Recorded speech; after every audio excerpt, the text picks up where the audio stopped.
रब की इबादत। रब की इबादत के लिए हमें रब का पता करना होता है कि रब क्या है, कौन है, क्या करता है और क्या कर सकता है।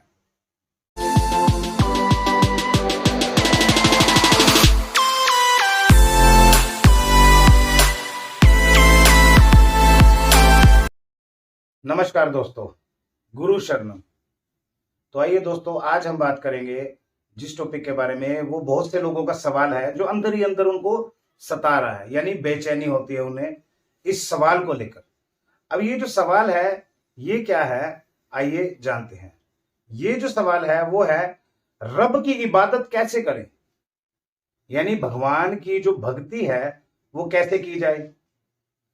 पहले अगर हमें इस सवाल का जवाब चाहिए तो पहले हमें तो इस बात का पता करना होगा कि रब यानी भगवान, ईश्वर, गॉड, परमेश्वर, खुदा, अल्लाह, ये है क्या। अब जैसे कि सनातन में शिव को, राम को, श्री कृष्ण को, इन्हीं को भगवान कह दिया जाता है। सच्चाई इनसे कोसों दूर है। भगवान ये नहीं है, इनके अंदर भगवान थे, इनके अंदर भगवान थे। अब जैसे कि इनके जो मंदिर है, जो पूजनीय स्थान है, लोग वहां जाते हैं, जितना हो सके अपनी तरफ से, जैसे फूल लेकर या प्रसाद या कोई भी चढ़ावा ले जाकर वहां पर इनकी पाठ पूजा करते हैं। तो लोग जो है वो इसी को इबादत समझते हैं, इसी को जो है वो भक्ति समझते हैं। लेकिन सच्चाई ये नहीं है। सच्चाई क्या है, आज हम आपको उससे रूबरू करवाते हैं। रब की इबादत। रब की इबादत के लिए हमें रब का पता करना होता है कि रब क्या है, कौन है, क्या करता है और क्या कर सकता है। अब जो रब है यानी कि ईश्वर, हमें सभी लोगों को पता है कि जो ईश्वर है वो इस सृष्टि को बनाने वाला है और इसी सृष्टि में काल को भी लाने वाला है। यानी कि जब इस सृष्टि को नष्ट करने का वक्त आएगा तो वो उसे नष्ट भी करेगा, फिर दोबारा से नई दुनिया बसाएगा। वो ईश्वर है। लेकिन ईश्वर की इबादत जो है वो क्या है। अब ईश्वर तो ये हम चलो जान गए, ईश्वर, रब, खुदा, गॉड, भगवान, परमेश्वर, अल्लाह, इसका मीनिंग ये है कि सब कुछ बनाने वाला, जिसके हाथ में ही सारी सृष्टि की रचना है। लेकिन फिर भी सनातन में यानी हिंदू धर्म में कहीं ना कहीं लोग शिव को ही सबसे ऊंचा मानते हैं। मानेंगे भी सही, सच्चाई भी है, क्योंकि सतयुग में जो सबसे पहला युग था, सतयुग, उसमें शिव का ही अवतार था। तो सृष्टि की जो रचना हुई थी तो शिव के माध्यम से सतयुग की शुरुआत हुई थी। अब त्रेता युग में, सतयुग में शिव जी, त्रेता युग में श्री राम, द्वापर युग में श्री कृष्ण, कल युग में कल की अवतार। यानी कि ये चार जो युग हैं इनको इनका हेड बना के भेजा गया। यानी कि जो जैसे जैसे युग आएंगे इनका डिपार्टमेंट इनके हाथ में होगा। जैसे कि अब सतयुग था, उसमें शिव की मान्यता नहीं थी। शिव की मान्यता कब हुई? त्रेता युग में आगे, क्योंकि जब तक कोई दूसरा अवतार ना उतरे तो पहले वाले अवतार को है वो पूजनीय माना जाएगा। अब जैसे कि कलयुग है, अगर अभी जैसे कि कल की अवतार नहीं आए हैं तो उसके माध्यम के अनुसार, उस ग्रंथों के हिसाब से हमें जो है, हमारे जो पूजनीय है वो श्री कृष्ण रहेंगे। लेकिन रब कहां गया? रब की इबादत कहां गई? रब क्या है? अब श्री कृष्ण ने भागवत में बताया कि जो तुम मुझे जानते हो, जो तुम मुझे मानते हो कि मैं श्री कृष्ण हूं, सच्चाई ये नहीं है। सच्चाई है मेरे अंदर ईश्वरीय रूप। यानी कि श्री कृष्ण खुद भागवत में ये कह रहे हैं कि उनके अंदर भी ईश्वर है, यानी कि ईश्वर फिर कोई और है जो उनके अंदर है। वैसे ही अब जब कलयुग का अंत आने वाला होगा तब कल की अवतार उतरेंगे। फिर कल की अवतार के माध्यम से आगे जो सृष्टि होगी वो चलाई जाएगी। यानी कि कल की अवतार के माध्यम से रब तक पहुंचा जाएगा। अभी श्री कृष्ण यानी कि भागवत के ज्ञान से हमें रब तक पहुंचना है। और भागवत का ज्ञान क्या कहता है? भागवत का जो ज्ञान है वो धर्मशास्त्र है, जीने का सही तरीका, शास्त्रों में क्या बताया गया है, क्या लिखा गया है। अब जैसे कि भागवत में बताया गया है कि धर्मशास्त्र जीने का सही तरीका, धर्मशास्त्र तो यही बताते हैं। अब हमें भागवत के अनुसार चल के रब को पाना है, लेकिन भागवत में क्या लिखा है वो हमारी समझ से परे है, क्योंकि उनके जो बातें हैं जो रब की, वो कहीं कुछ और गई हैं, लेकिन हम जो है समझते कुछ और हैं। तो यानी कि रब तक इस जरिए से आप लोग नहीं पहुंच सकते, क्योंकि आपको भागवत जो है वो एक बहुत ही ऊंचा ज्ञान है जो आप लोगों की समझ से परे है। तो सबसे सरल तरीका रब की इबादत करने का क्या है? रब की इबादत करने का सबसे आसान और सरल तरीका है, पहले अपने मुर्शिद की तलाश की जाए, यानी कि गुरु को ढूंढा जाए। गुरु क्या है, किसे बनाना चाहिए? अगर हम मार्केट में अगर सब्जी भी लेते हैं तो उसकी भी अच्छी तरह देख रेख करके उसको जांचेंगे, तभी हम वहां से सब्जी को खरीद सकते हैं। तो ऐरे गहरे को हम गुरु बना भी नहीं सकते। अब जो गुरु है वो चुनाव आपका है, आपको किस प्रकार का चाहिए जो रब तक पहुंचा दे।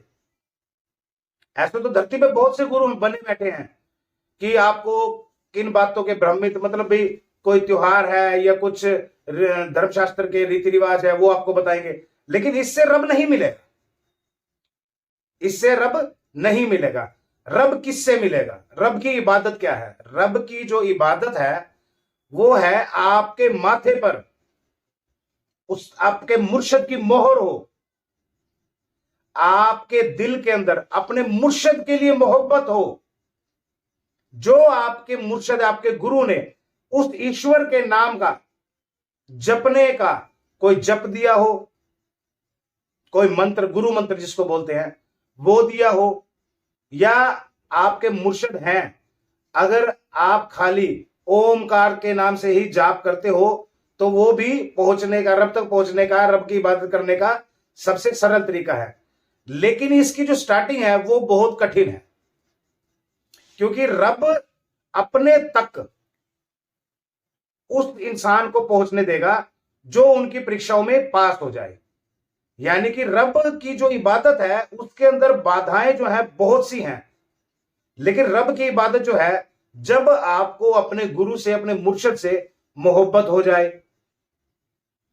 आप अपने गुरु को देखे बिना रह ना सकें, आपका गुरु ही आपके लिए कुछ बहुत ज्यादा मायने रखता हो, फिर चाहे दुनिया जो छूटती है वो छूट जाए, आपका गुरु ही आपके लिए सब कुछ हो, आपके गुरु की बात और उस रब की बात ही आपके लिए सब कुछ हो।